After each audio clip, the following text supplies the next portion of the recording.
Voilà,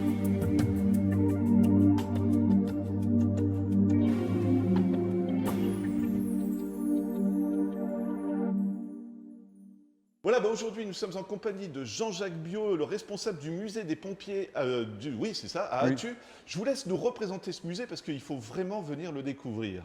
Ah ben la création, c'est à cause de ma femme, parce qu'à l'époque, j'étais concierge à la caserne des pompiers ici à Attu, et comme on était concierge que 2 personnes et un couple, donc il fallait monter 24 heures sur 24.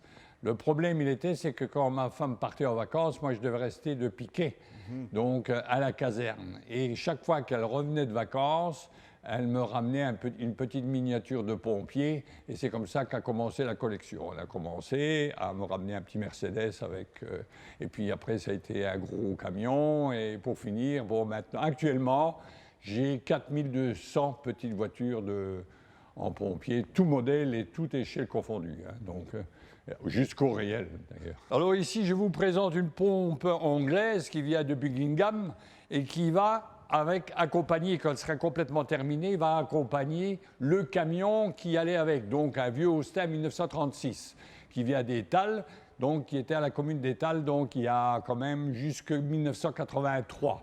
Donc c'est vraiment un vétéran encore qu'on restaure et qu'on fait fonctionner dans le musée.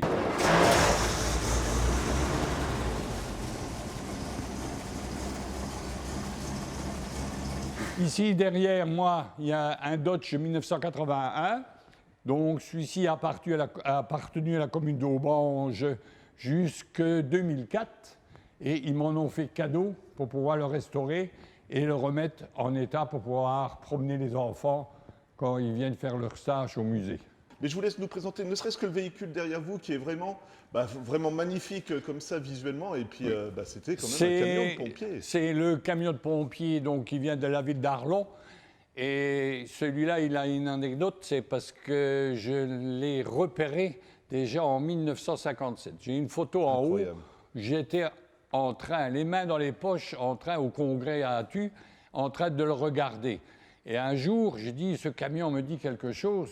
Quand je l'ai acquéri pour le mettre ici au musée, j'ai dit, il me dit quelque chose, je l'ai déjà vu, mais je ne savais pas de où. Et j'ai reçu une photo peut-être 6 mois après, et puis sur cette photo, on voit, c'est 934 M6. Mais je dis, c'est le mien, c'est la plaque d'immatriculation que j'ai dans le garage. Donc c'est vraiment, et à 7 ans, je le voyais déjà, j'avais déjà les yeux lookés sur ce camion, hein. Donc, et il date de 1953 quand même, hein, le camion, et c'est à 30 mètres avec une échelle Metz. Donc vraiment, bon, il faut que je le refasse parce qu'on me l'a piraté. On m'a volé la pompe à essence, je cherche d'ailleurs une pompe à essence, un démarreur, une boîte de distribution. Ça, c'est le gros litige quand vous les laissez 3 mois dehors. Il y a des gens qui sont de mauvais augure et qui viennent vous voler les pièces quand c'est pas assez protégé dans un hangar. C'est ça le gros problème. On va dire s'il y a un collectionneur, qui peut m'aider et me trouver les pièces, je suis preneur parce que je voudrais bien qu'il roule de nouveau quand même, parce que c'est le but chez moi, c'est de faire fonctionner tous les engins qui sont en exposition. Voilà, cette fois-ci, Jean-Jacques, on est rentré dans les locaux du musée. Si je filme le dernier pompier, vous m'avez expliqué, qui est sorti des Tours le 11 septembre, on va en profiter parce que c'est un hommage, mais c'est aussi l'occasion de faire une fête ici. Je vous laisse nous expliquer un peu ce qui va se dérouler le 11 septembre à Attu. Ben, le 11 septembre à Attu, il va avoir donc les 15 ans des Tours pour commémorer quand même les gens qui sont morts sur le travail quand même, en sachant très bien qu'ils n'y en sortiront pas. Derrière moi, d'ailleurs, le monsieur qu'on voit en photo donc, est le dernier qui est sorti vivant des Tours et il est décédé 3 jours après par les poussières d'amiante.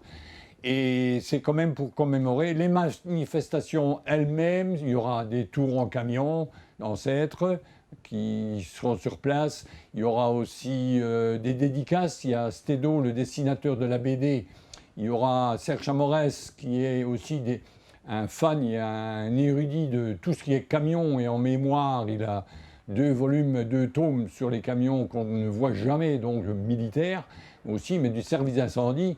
Il y a aussi une exposition sur le musée même, donc de toutes les pièces que j'ai pu collectionner depuis 1975. donc qui est quand même presque, disons, 600 mètres carrés d'exposition. Donc, je ne parle pas linéaire, parce que là, c'est beaucoup plus, mais c'est quand même les mètres carrés. Il y aura aussi une manifestation avec des jeux pour les enfants. Il y a les dédicaces, comme je vous ai dit, et il y aura aussi un cochon de lait que j'organise quand même pour pouvoir faire fonctionner. Comme vous savez tous, il faut un peu d'argent quand même pour faire fonctionner. On n'est pas des subventionnés. Comme dans tout problème culturel, c'est toujours le plus gros problème.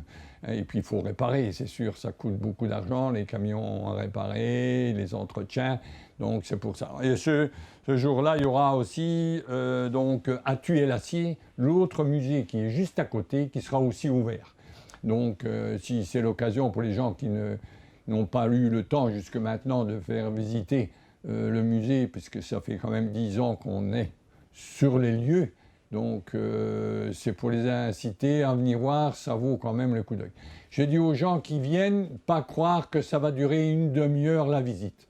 La visite sera libre, mais il y aura des gens qui, s'ils veulent des explications, ils auront quelqu'un pour avoir les explications, étant donné qu'il y a quand même beaucoup de matériel. En petite voiture, il y a 4200 pièces, donc il faut s'imaginer ça. Et alors, 800 casques de 94 pays différents, plus les uniformes, les extincteurs, les centrales, tout ce qu'on peut imaginer. Donc, pour la manifestation, on sera là aussi. Hein. Allez, on le disait juste avant de tourner, il y a même des gens d'Attu, mais même du coin, qui ne connaissent pas votre musée. Je vais vous laisser vraiment nous expliquer où il se trouve, parce que c'est vrai, il est caché derrière une grande entreprise, hein, mais on y est en 5 minutes, quoi. Oui, on y est en plus en 5 minutes. On a un problème, je ne sais pas pourquoi, mais en tout cas, c'est bien indiqué. Mais les gens ne savent même pas que le musée se trouve sur l'ancien site de l'usine d'Attu. Voilà. Donc le site sidérurgique. Ceux qui connaissent par la voie rapide qui vient de Rodange ou de Pétanche ou de Longwy, c'est à 5 minutes d'un côté ou de l'autre.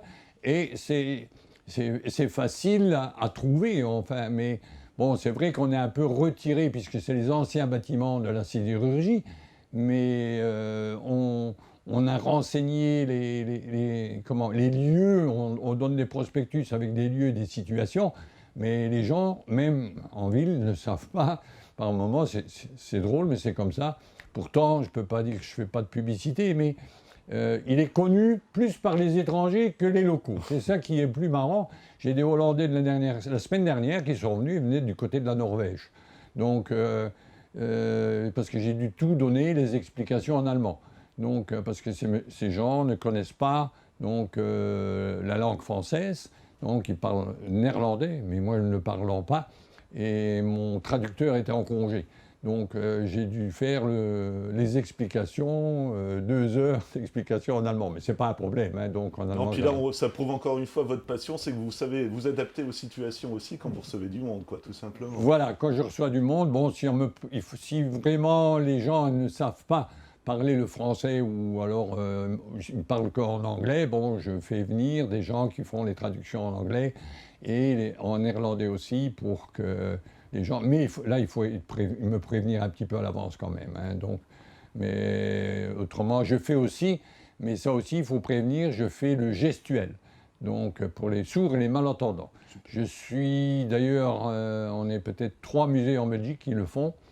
Et donc, si jamais ça intéresse quelqu'un de faire venir des enfants sourds ou malentendants, c'est pas un problème. Donc, je contacte la personne et qui vient faire avec les gestes pour les explications. Voilà, Jean-Jacques, toute dernière question. Est-ce qu'il y a un numéro de téléphone, un site internet si on veut se renseigner, tout oui, simplement ? Sur le site internet, c'est universpompier au pluriel, @gmail.com.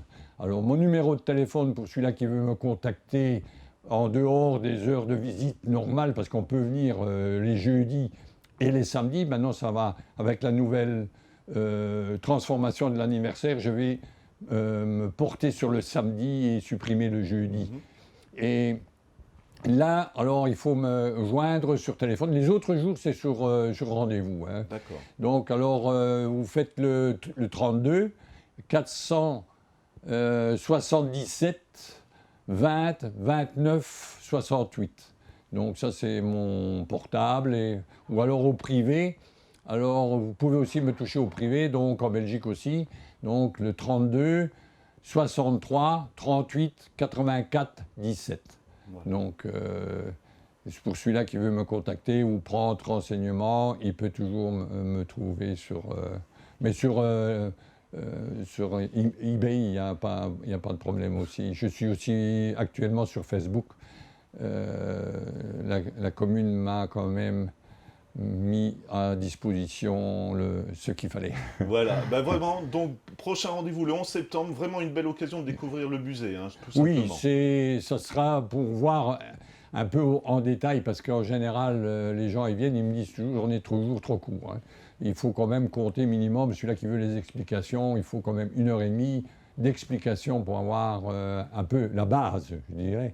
Parce qu'il y a des gens plus érudits, il leur faut la journée quand même, tellement ils rentrent dans le détail. Voilà. Merci beaucoup Jean-Jacques. Voilà, c'est un grand merci aussi. J'espère que ça ramènera du monde qui est intéressé, aussi bien vous êtes pompier ou pas pompier. Oui, exactement. Ça rentre dans le secours, et pour moi c'est une commémoration, parce qu'il ne faut pas oublier non plus qu'il y a eu aussi 150 policiers de morts aussi autour. Il faut qu'on... c'est une reconnaissance, c'est pas une gloire ou quelque chose comme ça. Je n'ai pas envie de faire quelque chose sur une gloire, pas, non. Ces gens savaient très bien le travail qu'ils devaient faire, et le pompier, il fait abstraction de tout le reste. C'est son travail, il fait son travail, c'est tout.